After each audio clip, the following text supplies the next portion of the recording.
Bienvenue sur Oli et Thanato, le podcast qui parle de la mort et des deuils pour les vivants. Je suis Charlène, accompagnante des deuils et facilitatrice des transitions de vie. Pour se reconstruire d'une épreuve, il faut la comprendre, mettre les mots, trouver des outils et un cadre qui nous permettent de l'intégrer à notre histoire et à notre quotidien. C'est pourquoi je reçois des experts et expertes qui viennent aborder le concept de finitude et de deuil à mes côtés.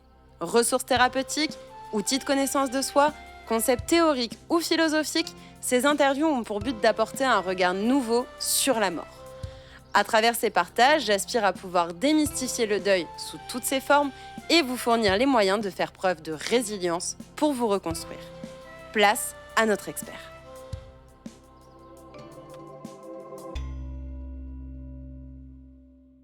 Bonjour à tous, je suis ravie aujourd'hui d'accueillir Sarah, qui est la fondatrice de Happy End.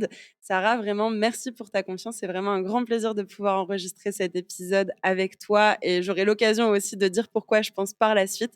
Mais avant tout, je te laisse te présenter. Bonjour, merci à toi Charlène. Comment me présenter? Je m'appelle Sarah, j'ai 46 ans, 2 enfants, 2 garçons de 15 ans bientôt et 12 ans, et je suis la fondatrice de Happy End. Alors Happy End, c'est quoi? Ça a été plusieurs choses, mais en tout cas aujourd'hui, c'est, le site compagnon pour, mieux vivre la mort et le deuil.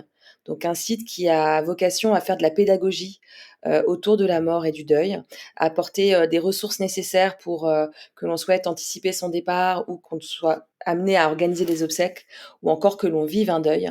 Et je dirais que c'est aussi un site qui aide à briser l'isolement, en tout cas à faire en sorte qu'on se sente plus soutenu, dans cette étape qu'on va tous connaître probablement. Et voilà. Et Happy End, c'est aussi, des événements, qui, visent à libérer la parole sur ces sujets sensibles et peu abordés en société. C'est un centre de formation, qui va amener, les professionnels justement à avoir plus d'outils pour probablement mieux accompagner, des personnes soit mourantes, soit leurs familles, ou en tout cas des personnes malades qui se posent des questions sur leur mort, voilà. L'idée, c'est vraiment de mettre plus de douceur, en tout cas d'aider les gens à mettre plus de douceur dans cette étape de vie. Merci, j'ai l'impression que tu nous as fait le sommaire de l'épisode. Voilà, j'ai pas fait exprès. Tellement c'était bien fait.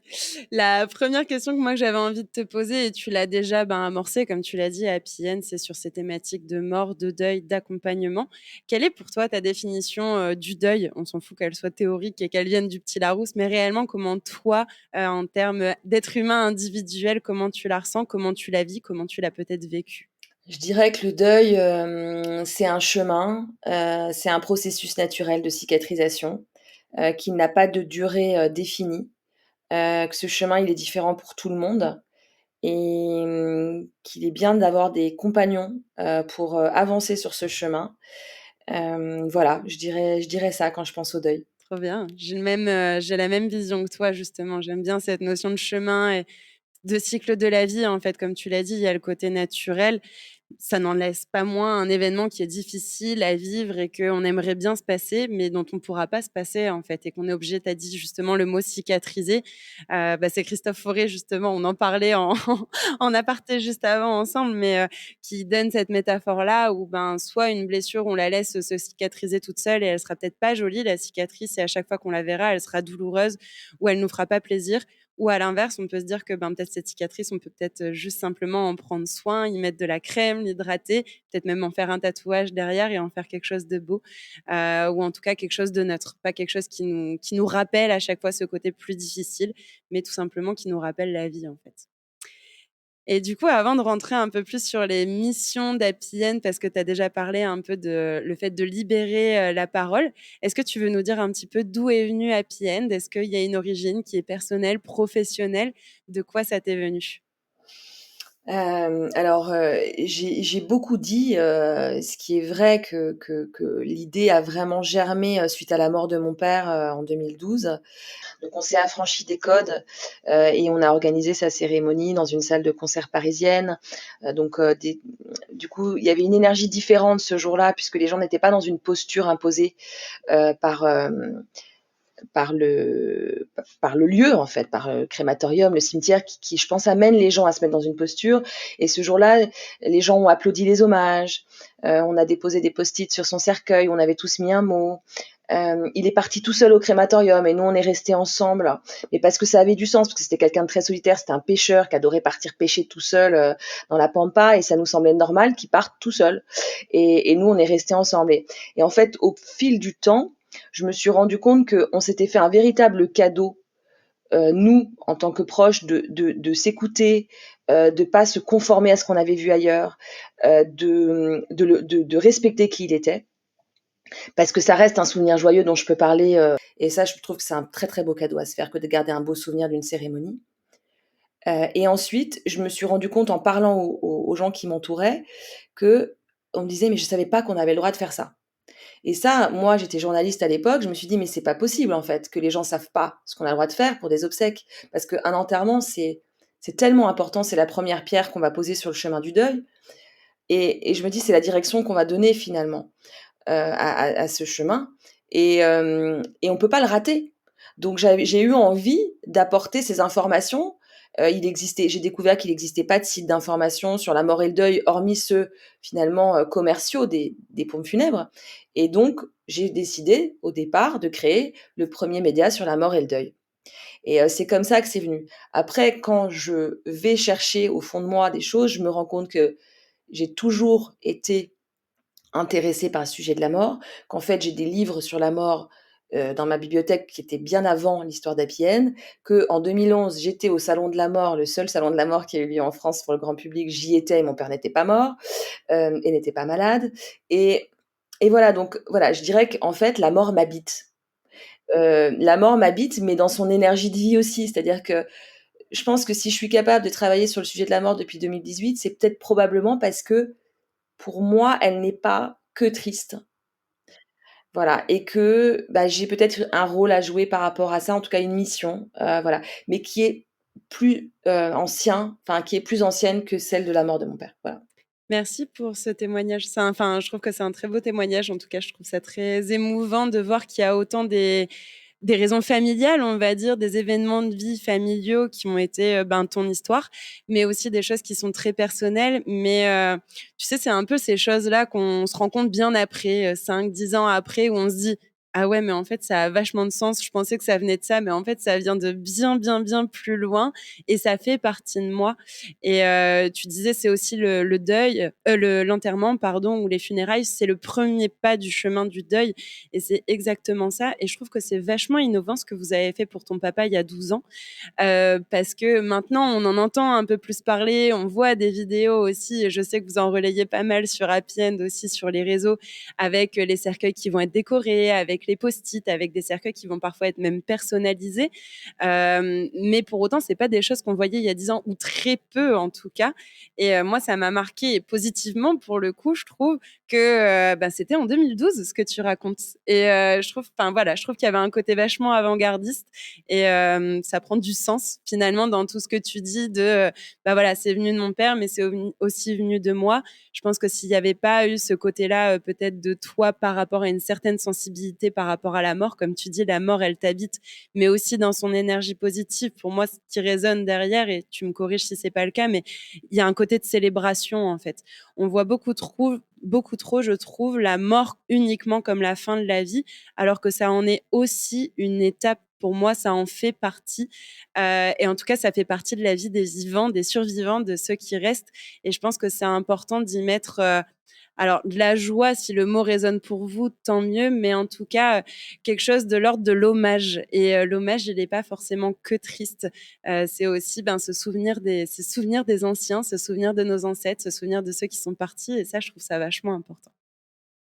Est-ce qu'il y avait quelque chose que tu voulais rajouter sur ce point-là? Non, oui, c'est ça, c'est-à-dire, c'est célébrer aussi toute leur existence joyeuse, célébrer ce qui les a animés, célébrer leur personnalité. Donc, en fait, voilà, et je pense que c'est quand l'énergie du mort est là, le jour de sa cérémonie, c'est celle qui va nous porter.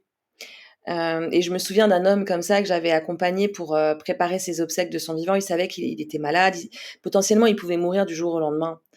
Et lui, il me disait: «Moi, j'ai eu une vie, mais super heureuse, j'ai eu beaucoup de chance».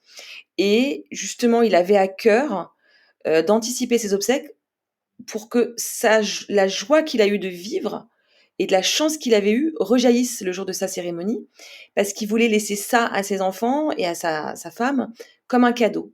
Et il y a de plus en plus de personnes qui nous contactent pour ça, en fait, pour dire: «Moi, OK, je vais mourir, mais je veux qu'on célèbre ma vie».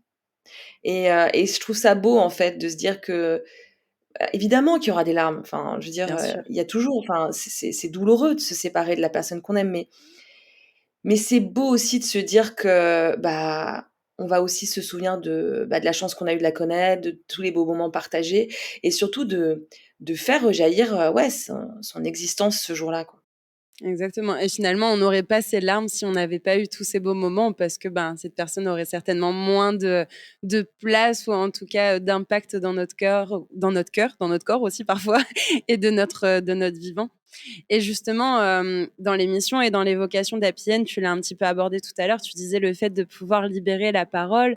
On a cité aussi que chaque deuil était unique, et je sais que vous avez différentes propositions, chez Happy End pour pouvoir permettre à tout à chacun, qu'importe le sexe, qu'importe l'âge, qu'importe la classe sociale, qu'importe tout, c'est vraiment le côté, venez comme vous êtes, de pouvoir parler de ces sujets-là. Est-ce que tu veux nous donner un petit peu, ben, quelques exemples? Mmh.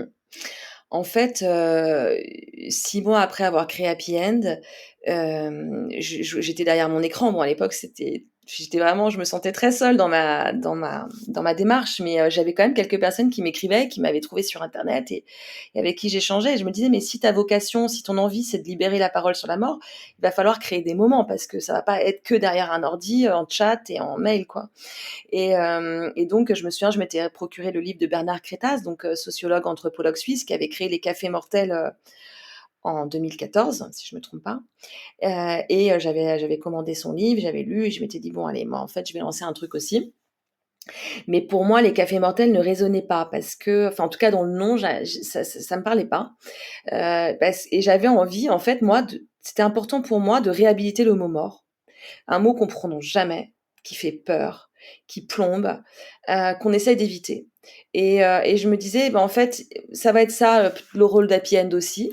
Donc je l'ai rebaptisé à ma façon, avec l'apéro de la mort, et puis à ce moment-là, je rencontre, Sophie Poupard-Bonnet, dans un café, et ça fait partie de mes rencontres Happy End du début de 2018, et je lui dis: «Bah, est-ce que tu veux les lancer avec moi?» Ça me faisait peur, hein, et puis, je me disais: «Oh là là, apéro de la mort, ça va, oh là là», j'avais peur de la réaction des personnes qui avaient perdu un proche, qui auraient peur que ce soit un manque de respect pour ce qu'ils vivaient, et en même temps, je me disais: «Mais c'était comme ça que je le sentais». Et les 2 premiers, je me souviens qu'on a alors donc on a créé les apéros de la mort, qui sont des rencontres au café, pour tout mortel conscient de sa finitude, qui a envie de parler de la fin de vie, des obsèques, de ses croyances par rapport à la mort, ou tout simplement du deuil, de la perte de leurs proches. Donc ça réunit, c'est des temps d'échange gratuits. C'était important pour nous que ça ait lieu à l'heure de l'apéro, donc un temps convivial, justement, symbole de la vie, hein, qu'on apprécie particulièrement, je pense. En tout cas, moi, bon, c'est mon cas. Et de se dire: «Ben, on va pouvoir, trinquer à la vie tout en parlant de la mort».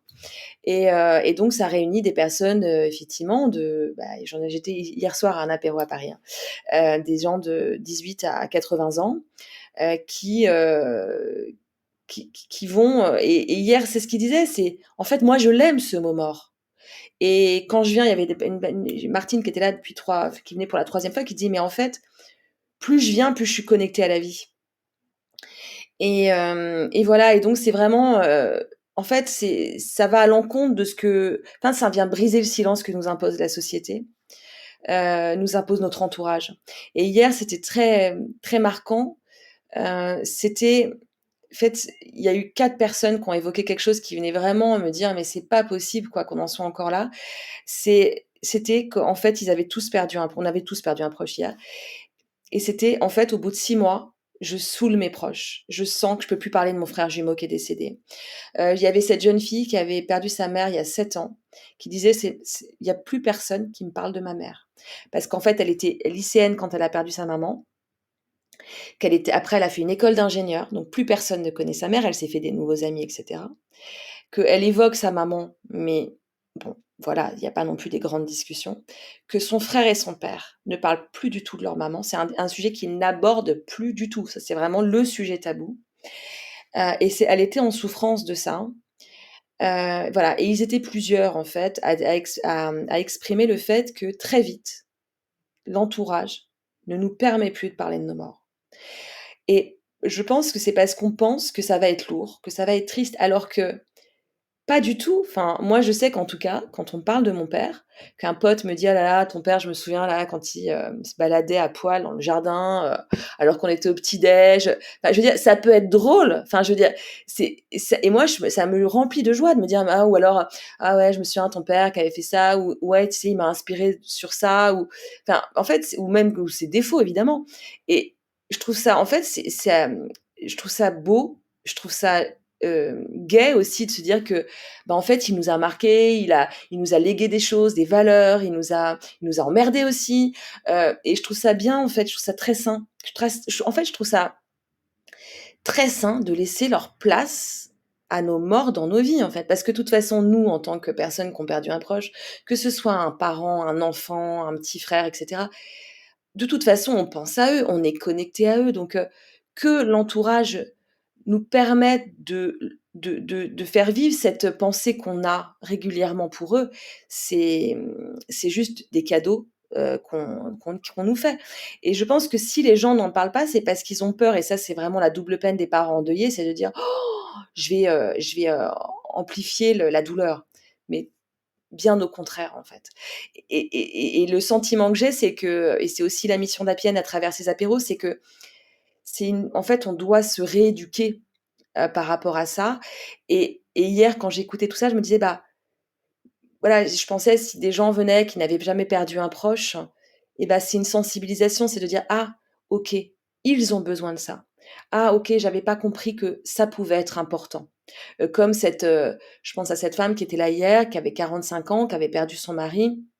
Elle avait 3 enfants. Alors elle, pour le coup, elle parlait très régulièrement de la mort. Elle était voilà, on sentait qu'elle avait, cheminé. Avec ses enfants, c'était très naturel d'en parler. Mais elle disait typiquement, elle disait: «Moi, par contre, qu'on me dise que je devrais me refaire ma vie au bout de 6 mois et cetera, ça me gonfle. Ça me met la pression, j'ai pas envie». Et bah, je me disais en l'écoutant: «Bah, ouais, en fait, nous, ça nous rassure qu'elle refasse sa vie cette femme, mais elle, elle a pas du tout envie de ça, en fait. Elle a pas envie qu'on lui dise ça». Et en fait, je me disais: «Bah, en fait, ça m'éduque d'entendre ça». Donc voilà pour les apéros de la mort, ce que c'est. Bah, Charlène, donc parce qu'en fait, ils vivent aujourd'hui dans 21, bientôt 23 villes de France. Tu es fait partie des ambassadeurs et des ambassadrices des apéros de la mort, donc peut-être que toi aussi tu peux en dire un mot et comment tu les perçois? Mais moi, en tout cas, c'est comme ça que je les vis. Mais carrément et c'est pour ça que c'était aussi un honneur pour moi, de pouvoir te recevoir ici parce que ça faisait partie, quand je me suis spécialisée dans la thématique du deuil, de ce qui était important pour moi. Déjà, ce côté aussi bénévole qui était important et en plus de ça, de pouvoir libérer la parole parce que moi, c'est ce que je faisais à un niveau personnel avec mes amis, avec ma famille. Tu donnais, l'exemple de justement de ton papa où, bah, voilà, il se baladait à poil dans le jardin et cetera. Bah, moi, c'est pareil, c'est des trucs comme ça. J'ai aussi perdu mon père et ça fait partie, y pas plus tard que ce week-end où justement j'en parlais avec mon petit cousin, j'en ai reparlé avec mon chéri, mais sur des trucs fun justement, sur des trucs drôles et où on se dit: «Ben voilà, ils sont encore là» et moi, c'est souvent cette, phrase qui me drive, c'est remettre la vie dans la mort et la mort dans la vie. Pour justement montrer que ça en fait partie et que c'est pas juste la fin, que ça symbolise pas juste la fin et pour donner, ouais, un petit peu quelques témoignages, ben, ça reprend vraiment ce que tu as dit par rapport aux apéros de la mort. J'ai souvent, moi, quand j'en parle autour de moi, le, 1er truc de: «Ah oui, bah, tu connais les apéros de la mort?» «Ben, c'est quoi?» Et puis les gens, ils sourient un petit peu, en même temps, ils froncent les sourcils, ils comprennent pas trop et quand je leur explique, et avec, Sandrine Lotte qui passera aussi dans le podcast, on en a déjà plusieurs fois parlé, il y a souvent cette réaction de: «Ah ouais, mais non, j'ai pas envie de venir pour pleurer» et cetera. Mais en fait, je dis souvent: alors, on va pleurer, certainement, on va pleurer, mais d'émotions plutôt positives et on va aussi pleurer de rire. Je reprends l'exemple que tu donnais avec, cette dame où on lui dit au bout de 6 mois, il faut, retrouver quelqu'un et refaire sa vie et justement, il y en a plein des gens et la dernière fois, je me souviens du dernier apéro en juillet où les personnes disaient: mais on nous saoule, en fait, mais qu'est-ce qu'on nous casse les pieds, mais laissez-nous tranquilles, en fait, si c'est pas au bout de 6 mois, même au bout d'1 an ou de 2 ans, mais on en a peut-être pas envie et peut-être que finalement on est bien comme ça et donc écouter plutôt nos besoins, comme tu l'as dit, cette notion d'information, de sensibilisation, de réflexion, en fait, un peu cette ouverture d'esprit de dire à des gens qui ont peut-être pas encore vécu de deuil, ben, vous voyez, par ces témoignages, vous pouvez voir que oui, on manque de repères. On manque de repères, on manque d'informations, on manque de mode d'emploi et il y en a pas réellement parce que chaque deuil est unique. Mais on peut avoir au moins des repères. Il n'y a pas de petit 1, petit 2, petit 3 à suivre pour tout le monde comme si on était tous les mêmes. Mais il peut y avoir des points de repère, des questions ouvertes qui sont pas jugeantes, qui sont pas culpabilisantes et qui permettent de savoir à la personne qui est en face de vous selon qui elle a perdu, selon sa situation, selon son passé, selon ses ressources, selon la période à laquelle elle est par rapport à son deuil, de quoi elle a besoin et comment peut-être vous pouvez l'aider. Et après, à vous de vous positionner. Soit vous vous sentez apte à pouvoir l'aider, à l'accompagner, à la soutenir, ou peut-être que vous vous en sentez pas capable. Et dans ce cas, vaut mieux le dire aussi. Enfin, c'est ce que je retrouve beaucoup et ça évite ce côté tabou. Si on n'est pas capable d'en parler, si on n'est pas capable, si on s'en sent pas capable, rien que de le dire à la personne qui est en deuil, ça permet déjà de montrer qu'on la prend en considération en disant: «J'ai entendu quel était ton besoin, mais je ne suis pas la bonne personne pour ça, je ne me sens pas apte à le faire» et c'est pas grave, en fait. Mais au moins les choses sont dites et ça évite ce côté tabou passé sous silence. On met les trucs sous le tapis et puis, bon, dans quelques jours ou quelques semaines, ça ira mieux, quoi. Et c'est pour ça que je trouve que c'est des très, très, très beaux temps à partager. Ouais, vraiment, non, c'est extrêmement riche, quoi et puis ça nous ra on part de là, enfin, moi, personnellement, à chaque fois, je me sens très vivante en quittant l'apéro, Ouais, et puis, c'est aussi une façon de se rappeler de la préciosité de la vie, et de voilà, je trouve vraiment que c'est très nourrissant et ouais, il y a des enfin, voilà, c'est très fort en vibration, ces je suis jours-là, ouais. carrément d'accord avec toi. Et justement, pour continuer un petit peu sur ces propositions, on va dire que l'apéro de la mort, comme on l'a dit, c'est à destination de tous, qu'importe le type de deuil. Et vous avez aussi des propositions un petit peu plus thématiques. Tout à fait. Alors je préciserai juste qu'en tout cas les apéros de la mort, c'est porté par Happy End l'asso. Voilà et qui a vraiment pour vocation l'association à libérer à créer des espaces de libération de parole, autour du sujet de la mort et du deuil. Et que par contre les apéros de la mort sont encadrés par, 2 bénévoles dont une personne, est au moins spécialiste du deuil. Parce que, bah, on s'est rendu compte, nous ça fait bientôt 5 ans qu'on les organise à Paris, que finalement la majorité des personnes qui venaient avaient perdu un proche, parfois de façon très récente. On a déjà eu des parents qui avaient perdu leur enfant 3 semaines avant et qu'on trouvait que c'était et on avait tellement de remontées des participants sur, des propos de professionnels, même de psy qui avaient été maladroits, qui avaient voulu les mettre sous antidépresseurs, de façon, extrêmement précoce, dès le premier rendez-vous et cetera, qu'on s'est dit qu'en fait, c'était très important quand même, pour bien faire, en fait, pour éviter de répéter des erreurs et puis pour avoir des réponses adaptées, de, que des personnes soient au moins, formées à cette spécialité qui est le deuil et qui nécessite une formation parce que c'est un processus très particulier, qui mérite d'être reconnu et effectivement, on a créé d'autres espaces de parole qui sont, les orphelinades, dédiées aux orphelins jeunes adultes, et qui pour le coup, sont portées uniquement par, une jeune orpheline, voilà, qui est Ophélie. Et on a aussi les petites veuveries entre amis qui ont lieu en visio et à Nantes et qui sont encadrées par 2 jeunes veuves et mamans d'ailleurs. Voilà et ça, c'est des espaces différents, en fait. C'est le groupe entre pairs. D'ailleurs, ils ont un groupe WhatsApp, tous les 2, les petites veuveries et bah, tu fais partie, je pense, des orphelinades. Tu vas peut-être pouvoir en parler et voilà et je sais pas, enfin, moi, je suis pas sur votre groupe WhatsApp, du coup, puisque mais j'ai l'impression que, voilà, c'est aussi, une façon de se rassembler, de partager vos ressources, de partager parfois vos trajectoires. Peut-être que toi, tu peux en parler? Ouais, en fait, c'est un très beau groupe. Tu parlais de la pérédance, enfin, je sais plus si c'est ce mot-là que tu as dit, mais enfin, moi, Entre pairs, en tout cas, c'est des réunions ouais, entre c'est ça, pairs. exactement et c'est le fait de se retrouver avec des personnes qui ont vécu la même chose que nous et souvent les personnes qui sont en deuil, encore une fois, qu'importe le type de personne qu'on a pu perdre, on entend souvent le fait de: «Bah, ouais, mais les autres ne comprennent pas parce qu'ils ont pas vécu de deuil» Et là, on se retrouve avec des personnes qui ont vécu un deuil. En plus de ça, donc dans le cadre des orphelinats, ben, le même type de deuil que nous, c'est-à-dire qui ont perdu un parent, un des 2 ou les 2 peut-être, à un âge assez, jeune, même s'il y a pas d'âge pour partir. Mais, voilà, quand on le perd, enfin moi je sais que j'ai perdu mon père à 25 ans. En soi, on pourrait dire que c'est pas très jeune, mais, bah, j'avais encore besoin de lui et j'aurais bien aimé qu'il soit encore là. Alors il est là de manière, différente aujourd'hui et c'est OK et c'était son chemin et c'était certainement le mien. Mais dans ce groupe, je trouve qu'il y a des voilà, comme tu disais, des partages. Il y a de ça quelques semaines, les filles, parce que c'est pas mal de filles, mais les gens de manière générale, partageaient pas mal de livres, de ressources, de références. «Ah bah, moi j'ai lu tel livre», de manière, que ce soit des romans ou que ce soit plus des, bah, des essais avec des choses plus théoriques justement pour comprendre le deuil. Parce que souvent on manque d'outils, comme on n'en parle pas, ben, on a du mal à le comprendre, à poser les mots MOTS sur nos mots MAUX et donc à savoir, ben, quoi faire, comment on peut prendre justement le chemin de la reconstruction, de l'apaisement et de l'acceptation et ça permet de déposer. Je sais que parfois il y a des petits messages avec, des personnes qui viennent juste déposer que, bah, aujourd'hui ça va pas ou à l'inverse qu'aujourd'hui ça va ou à l'inverse que c'est pas que ça va pas ou que ça va, mais juste un petit mot de: «Ben, j'espère que ça va pour vous» et en fait, enfin, je trouve ça beau, en fait, encore une fois, c'est vraiment du partage et de la simplicité. C'est donner sans rien attendre en retour et c'est ce que j'avais aussi, fortement ressenti d'Ophélie qui facilite ces espaces.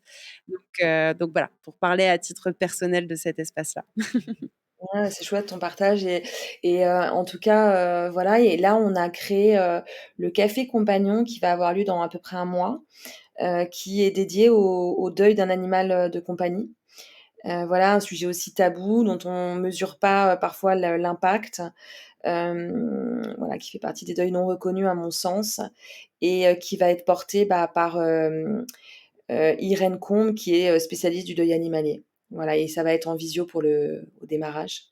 Donc voilà, on a essayé de ouais, de alors évidemment, on aurait plein d'envies, plein de il y a les grandes orphelinades aussi qui sont pour les grands orphelins, hein, enfin voilà, plus âgés, qui sont portés par Patricia Ferrante.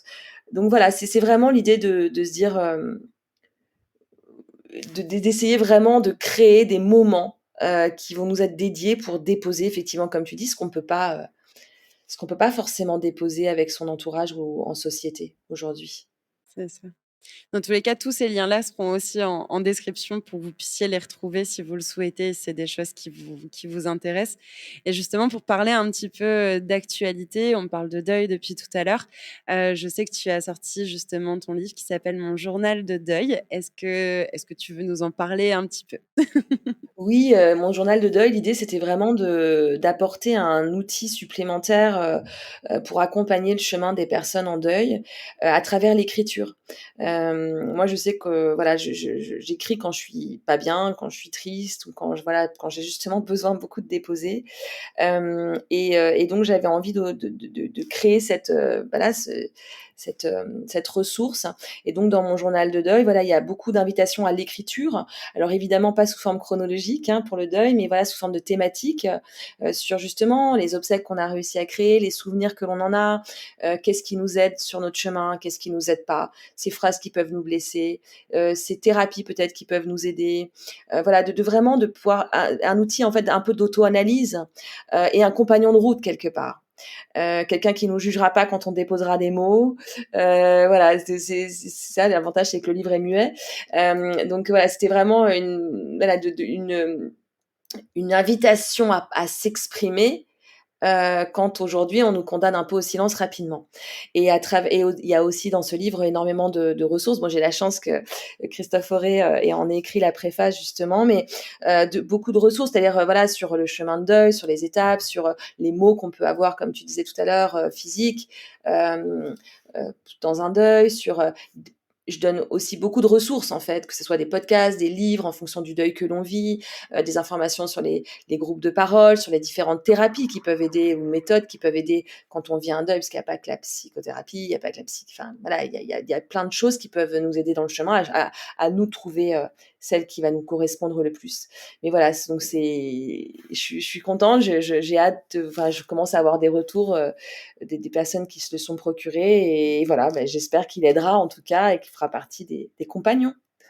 Ouais, c'est ça. C'est le mot que j'avais et que tu as dit déjà plusieurs fois, mais c'est vraiment un compagnon. Enfin, pour moi, l'écriture, qu'on le fasse sur un papier, une feuille volante ou autre, là, ce qui est important et ce qui est cool, c'est que, bah, c'est tout dans le même endroit, en fait, et qu'on peut y revenir, on peut y ajouter des choses aussi. Et je pense que c'est important. L'écriture, c'est vachement thérapeutique. Ça permet de mettre une distance aussi avec, nos émotions, de pouvoir les regarder à l'écrit parce que, ben, parfois, elles sont à l'intérieur de nous et on ne sait pas forcément les on a du mal parfois à les identifier, à les comprendre, à savoir ce que ça veut dire, quel est leur message.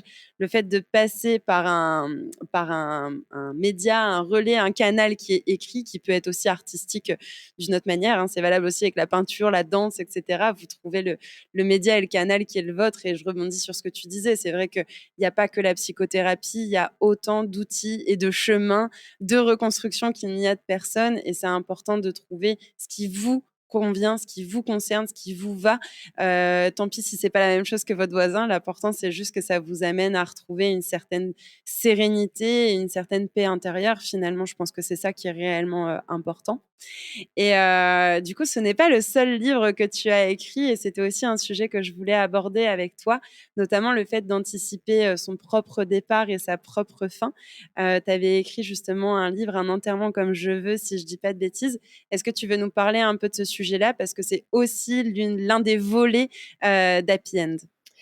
Oui, en fait, bah, c'était toujours dans la lignée, là, pour le coup, de l'enterrement de mon père, quoi, parce qu'on est aujourd'hui, on est un tiers de Français à opter pour, une cérémonie civile pour, notre proche ou pour nous-mêmes, quand on anticipe et je pense que ce chiffre va ne faire qu'augmenter et c'est comment, en fait, on donne du sens à une cérémonie d'hommage quand on n'est pas, justement, dans une église. Comment on met, peut-être parfois aussi une notion de spiritualité, dans ce moment-là. Et donc, bah, je me rendais compte qu'aujourd'hui, on a des attentes qui évoluent. On sait que prendre part à la cérémonie de son proche, quelle que soit la manière, aide, en fait et a un impact positif sur le deuil. Il y a une étude qui a montré que 71 des gens qui avaient participé activement à la cérémonie de leurs proches avaient ressenti un impact positif sur leur deuil. Donc participer activement, bah, c'est, préparer la playlist, c'est, écrire un texte d'hommage, c'est préparer des cadres photos, c'est, enfin voilà, réfléchir à un rituel différent.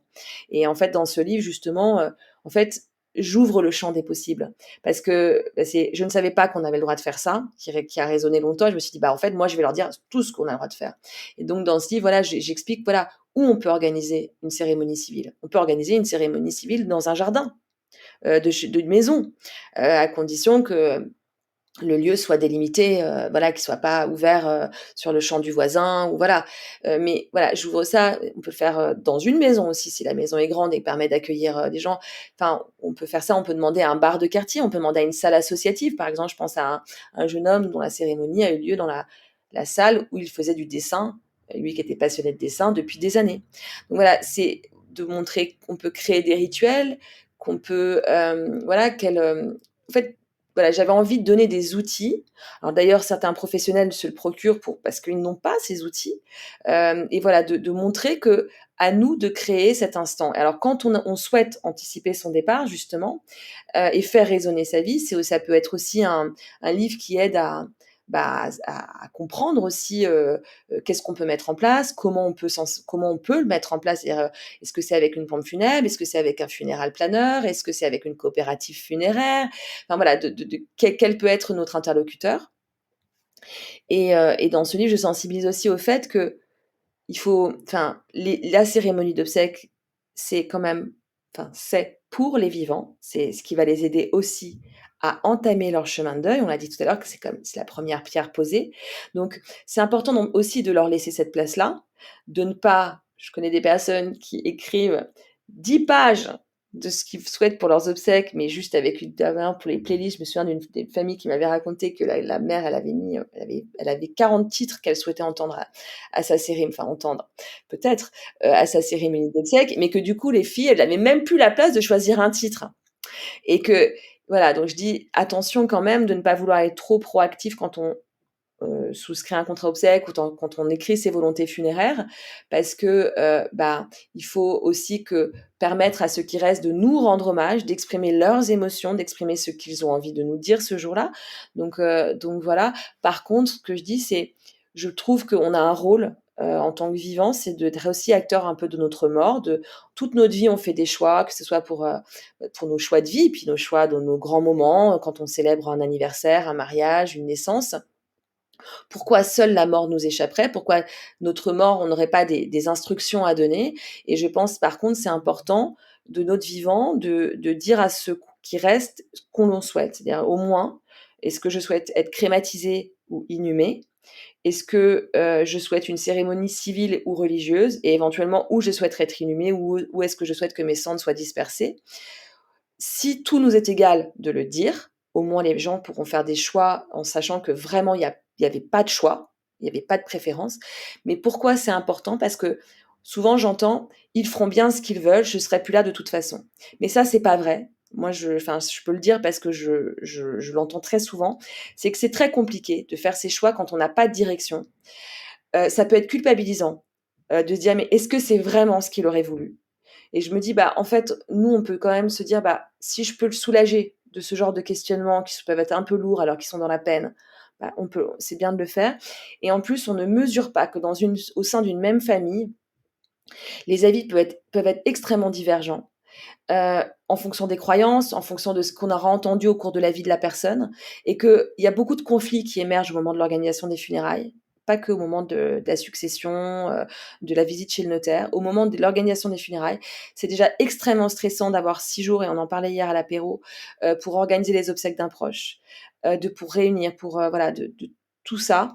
Et je me dis, si en plus on rajoute des sujets de conflit, franchement, c'est pas doux pour ceux qui restent, et que voilà, si on peut leur donner ces directions-là, si on les a, ou alors vraiment de mettre tout le monde d'accord en écrivant: «Tout m'est égal». Mais au moins voilà, ça voilà, et je crois qu'on a quand même des idées. Enfin, je veux dire, parfois mais on a quand même des idées. Enfin, en tout cas, le civil et religieux, franchement, on a des idées, et crémation, inhumation, souvent quand même, quand on interroge les gens, il y a des tendances qui se dessinent. Carrément, et je rebondis sur ce que tu disais, le côté, culpabilisant. Enfin, moi, je sais qu'en accompagnement, j'ai des gens qui, parfois 6 mois, 1 an après, sont encore là-dessus, en se posant la question de se dire: «Est-ce que j'ai bien fait? Est-ce que c'est réellement ce qu'il ou elle aurait souhaité?» D'être inhumé ou d'avoir une crémation, que ce soit religieux ou pas religieux, et qui ont des doutes, en fait. Et comme tu dis, ben, voilà, quitte à mettre: «Je m'en fiche, vous faites comme vous voulez», mais au moins du coup, il y a pas de culpabilité derrière, parce que bon, on sait qu'ils s'en fichaient. L'important, c'était, ben, plus pour les vivants, comme tu l'as dit, parce que cette cérémonie, elle est en l'hommage de la personne qui part, mais c'est aussi un rituel. Ça permet de clôturer un espace aussi, pour en ouvrir d'autres, hein, mais de clôturer un espace, et ça se fait aussi pour les vivants, autant que pour la personne qui est partie, mais c'est vraiment pour les 2. Donc je pense que c'est important. Et il y a autre chose sur lequel je voulais rebondir par rapport, justement au livre que tu as écrit, et où tu disais, les personnes te disaient, «Je savais pas que c'était possible». Mais en fait, souvent, on ne sait pas, et ça montre à quel point, je trouve, ce sujet est tabou, le sujet de la mort, le sujet du deuil. À quel point on veut pas parler de notre finitude, à quel point ça nous fait peur, comme si, moi je dis souvent, mais c'est pas, et c'est aussi l'une des phrases d'Happy End, mais c'est pas parce qu'on va parler de la mort qu'on va mourir ce soir et que la grande faucheuse, elle va venir nous chercher, hein. Quand vous parlez de la joie, elle arrive pas pour autant. Alors je vois pas pourquoi ce serait valable dans l'autre sens, et ça montre à quel point il y a besoin d'en parler. Et ce qui me surprend d'autant plus dans ton discours, c'est que tu dis que même des professionnels se procurent ce livre parce qu'ils sont pas forcément au courant, et ça montre à quel point, je pense, il y a clairement un besoin, une nécessité, j'ai même envie de dire d'ordre public, de parler de ces sujets-là, que ce soit, à titre personnel, hein, ou même à titre professionnel pour les gens qui œuvrent dans ce milieu-là, que ce soit dans le funéraire, que ce soit dans l'accompagnement du deuil. Et je pense que c'est réellement, important. Et du coup, l'une des dernières questions que j'avais envie de te poser, c'était justement, au-delà de tout ce qu'on a parlé aujourd'hui par rapport aux missions d'Happy End, qu'est-ce que tu pourrais, dire ou conseiller pour agir de manière soit individuelle ou collective, pour essayer de casser ce tabou de la mort? Est-ce qu'il y a quelque chose que tu aurais envie de rajouter au-delà de tout ce que tu nous as déjà partagé? Juste pour finir, avant de te répondre à ta question, je dirais qu'en tout cas, la continuité du livre aujourd'hui, qui est peut-être plus accessible, c'est qu'on a créé sur Appian un parcours qui s'appelle «J'anticipe mon départ», et qui permet justement aux gens, enfin, on leur pose des questions, en les éclairant sur les réponses et les possibilités pour pouvoir, rédiger leur volonté funéraire, les télécharger et les partager avec leurs proches. Voilà, comme, voilà, on a voulu faciliter, en fait, cette démarche. Voilà, donc si au moins les auditeurs peuvent essayer, peut-être ça peut les encourager à essayer de faire cette démarche, je trouve que c'est chouette. Pour répondre à ta question, qu'est-ce que j'ai envie de dire? Bah, je dirais que je suis encore sur l'énergie de l'apéro d'hier et vraiment j'ai trouvé ça enfin, ça m'a beaucoup marqué en fait, à nouveau d'entendre, cette difficulté à exprimer donc j'ai envie de dire que et tu l'as dit tout à l'heure, c'est-à-dire, si ça vous fait peur, si vous vous sentez mal à l'aise, en fait, écoutez. En fait, mettez-vous en posture d'écoute, en fait, sans essayer de conseiller, sans essayer de consoler, parce que c'est ça qui nous tétanise, en fait. C'est: «Je ne vais pas être bon, je ne vais pas savoir quoi dire». Mais en fait, vous n'avez rien besoin de dire. Vous avez juste besoin d'écouter et de tendre l'oreille et de permettre à l'autre de s'exprimer.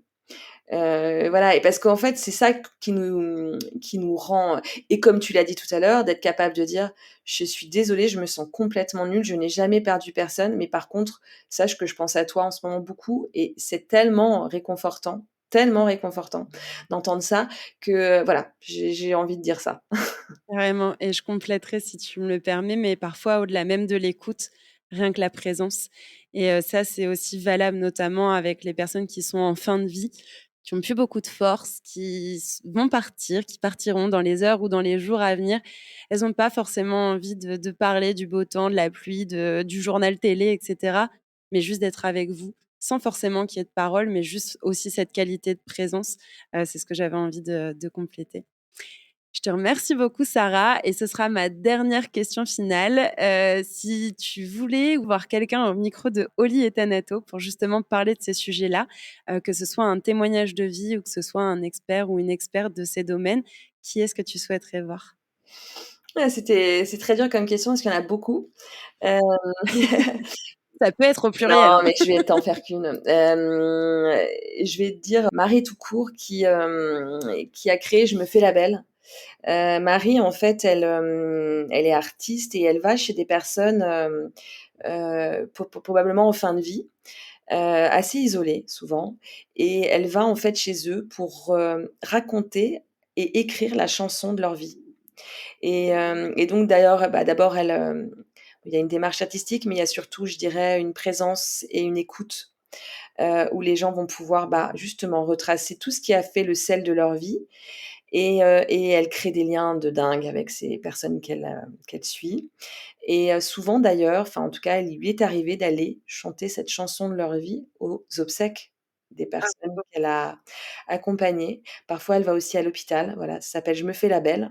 Vous pouvez regarder son site et voilà, je trouve que sa démarche, bah, il faudrait évidemment démarrer tout court partout en France, hem et pour justement, voilà, permettre aux gens aussi, voilà, de faire des bilans de vie en fait, hein, et puis de surtout rompre cette solitude que l'on peut éprouver, quand on approche de la fin et voilà et quand on a vieilli et qu'on a moins d'amis et voilà donc ça, c'est un travail formidable qu'elle fait et voilà, j'espère qu'un jour je l'écouterai, chez Oli et avec Thanato. plaisir. Bah, c'est noté pour moi en tout cas. Je voulais encore te remercier pour ton temps, pour ta confiance, que ce soit sur cet épisode ou que ce soit aussi sur les apéros de la mort et puis, Et bah, merci à toi pour ton c'est ça et engagement puis dans tous les et cas, ton tous les liens seront en description pour que les personnes puissent découvrir, Happy End ou alors les différentes propositions s'il y en avait déjà qu'ils étaient, au courant.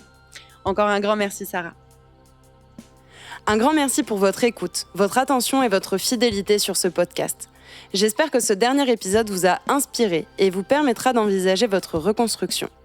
Si vous ressentez le besoin d'être soutenu et accompagné dans votre processus de deuil, nous pouvons en discuter directement lors d'une séance découverte gratuite. Les liens sont en description. Ensemble, changeons notre façon de voir la mort et pour cela, je vous donne rendez-vous ici même dès lundi prochain.